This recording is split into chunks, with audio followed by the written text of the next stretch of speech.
Hi, my name is Kenneth Ramos, reporter of Module 10, Handling Dictation and Transcription. Be familiar with the lawyer's dictation styles. The lawyer's dictation habits vary naturally. Some dictate every punctuation marks, every paragraph, and all instructions. Others rely on their secretaries to provide punctuation, correct capitalization, paragraphing, and proper format. Because he knows that we secretaries are very knowledgeable in this. You should quickly assess the attitude of your boss in dictating. Does he object to interruptions? If so, hold your question until he has finished. Does he appreciate your raising questions or pointing out what you believe may be inconsistencies? If so, listen carefully as he dictates so that you can ask question or point something out of him at the conclusion of the dictation. Does he want you to make minor correction if you know there is an error in dictation? If not, question him about what you are thinking may be an error before you prepare a final document. Techniques when taking dictation using a machine or tape recorder. If you are going to transcribe from machine dictation, you must, of course, become familiar with the dictation machine transcribing machine. Consists of three basic elements. First is the machine itself with on and off controls and controls for fast forward and rewind. Second is a listening device with a small sound receiver to be placed close to your ear. And the third is a button to allow you to advance the dictation or to rewind it to be able to hear it repeated. Before you can become adept at transcribing from machine dictation, you must know how to operate this device and study all adjustment buttons for proper control and operation. And you must become skillful in the coordination of listening, typing, or encoding on the computer. At first, you will listen, then type or encode using the computer. You should practice multitasking. As you gain confidence, you will find that you can listen and type at the same time. Dictation machines may vary to some extent, but they all function so as to provide the basic services needed to permit a secretary to produce perfectly transcribed copies of the dictation.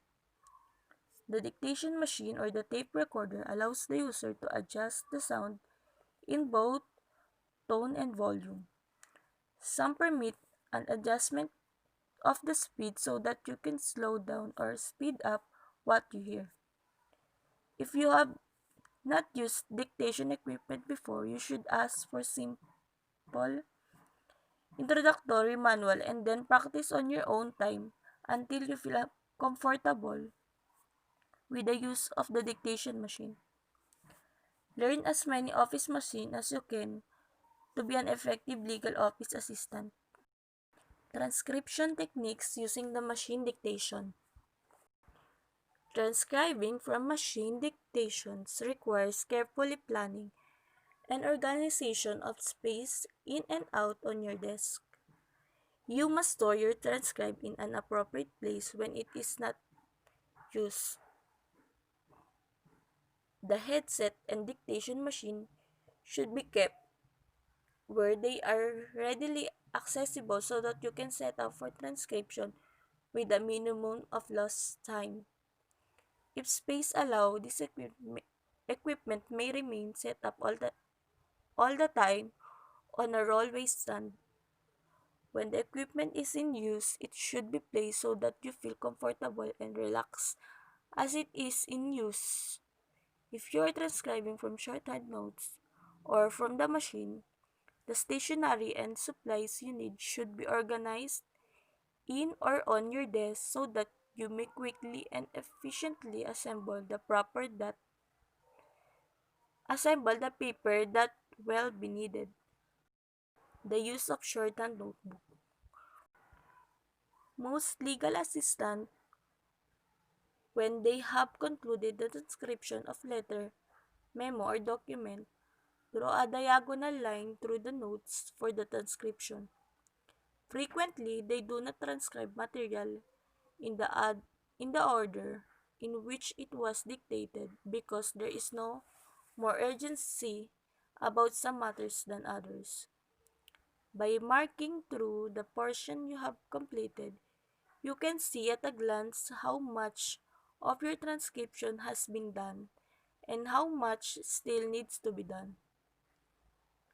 In punctuations and paragraphing were not dictated, it is wise to go over the dictation before you begin typing so that you can insert paragraphs and punctuation marks.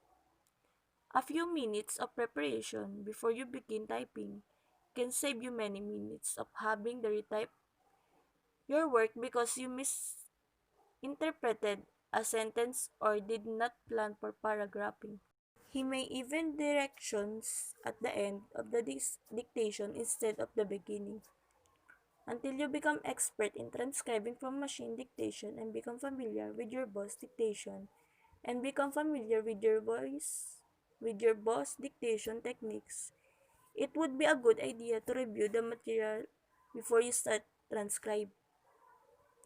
Listen to the dictation, making certain that you understand every word and that everything makes sense of you. Note particularly special instruction for changes, insertions, and the number of copies of duplicated needed. You will save time if you can avoid error before you transcribe. Then you won't have to do the whole job again. The need for correcting errors before producing the final copies. Most experienced legal office assistant and the most gifted typist or computer encoder cannot produce an output without making errors. Therefore, it is important that you know how to correct errors in the most efficient and attractive manner. There are numerous ways of correcting typing mistake as follows. First is erasing using the manual typewriter. Second is erasing using the correction fluids. Third is erasing using the correction paper. Fourth is erasing using the electronic typewriter correction ribbons. And fifth is the correction right on the screen of the computer.